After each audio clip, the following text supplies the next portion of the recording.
কৃতজ্ঞ হও, ধীর থাকো, আর বিশ্বাস রাখো একদিন তোমারও জীবনে আলো আসবে। হ্যালো ভিউয়ার্স, আসসালামু আলাইকুম। সবাই কেমন আছেন? আই হোপ সো সবাই আল্লাহর রহমতে ভালো আছেন, আমিও ভালো আছি। তো চলুন আজকে আপনার সাথে শেয়ার করি আমার ছাদ বাগানে কিছু ভিডিও ক্লিক না, এটা আসলে আমার আজকে ডেইলি ব্লগ। এই যে দেখুন আমার ছাদের ধুন্দুল, মানে কি সুন্দর করে ধরে রাখছে। মানে খুবই ভালো লাগে আসলে নিজের গাছে যখন এরকম সবজি ধরে না, আর বিকালে যখন যাই, মানে খুবই মজা লাগে। তো দেখুন এতে শিম গাছ এখনো আস্তে আস্তে ফুল আসতেছে। তারপর মোটামুটি হালকা পাতলা সবগুলো গাছই আছে। তারপর এটা কি এটা আমি আসলে শিওর জানি না নামটা। অনেকটাই মানে ঝিঙ্গার স্টাইলের কি। তারপরে দেখেন কুমড়ো গাছ, কুমড়ো ফুল এসেছে। শাকটা খাওয়া হয় প্রতি 2 দিন পর পরই তোলা হয়। মোটামুটি ভালো লাগে, মানে নিজের গাছের সবজি তো সেজন্য। তো এতে এভাবে কিছু হালকা পাতলা করা হয়। তারপর কেয়ারটেকার আছে, উনি দেখাশোনা করেন, মাঝে মাঝে আমরাও যাই। আর বিকালটা অনেক সুন্দর ছিল, একদম মনে হয় যেন মানে ডুবু ডুবু অবস্থা, সূর্যটা অনেক ভালো লাগতেছিল। এই যে আমার মরিচ গাছটা হালকা পাতলা মরিচ ধরতেছে এখন।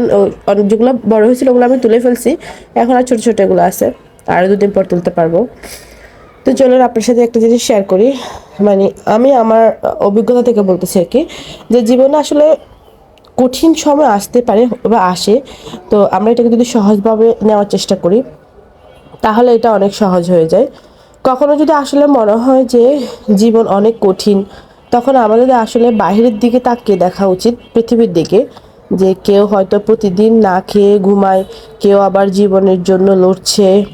হাসপাতালে বেডে দেখলে বোঝা যায়, কেউ বা ঘরবিহীন রাত কাটাচ্ছে রাস্তার ধারে। তো ওসব জায়গাগুলো দেখলে তখন নিজেকে মনে হয় যেন আমি অনেক ভাগ্যবতী, যে আমি তো অনেক ভালো আছি ওদের থেকেও। তো এই জন্য আমি বলবো যে সবসময় আমরা কৃতজ্ঞ হওয়া উচিত, এবং বিশ্বাস রাখতে হবে যে একদিন হয়তো আমরাও আমাদের সেই কাঙ্ক্ষিত লক্ষ্যে পৌঁছাতে পারবো। যদিও জানি না, আল্লাহ যদি সাহায্য করে তাহলে পারবো ইনশাআল্লাহ। এই যে আমার বড়ই গাছ দেখছেন, বড়ইগুলা অনেক মানে মজাগুলা, আপেল বড়ই, মানে এত মজা কি বলবো। পাকলে অনেক মজা হয়, পুরা অনেক প্রচুর বড়। এটা তো উপরের তলাতে, নিচের ছাদেও আছে বড় গাছ।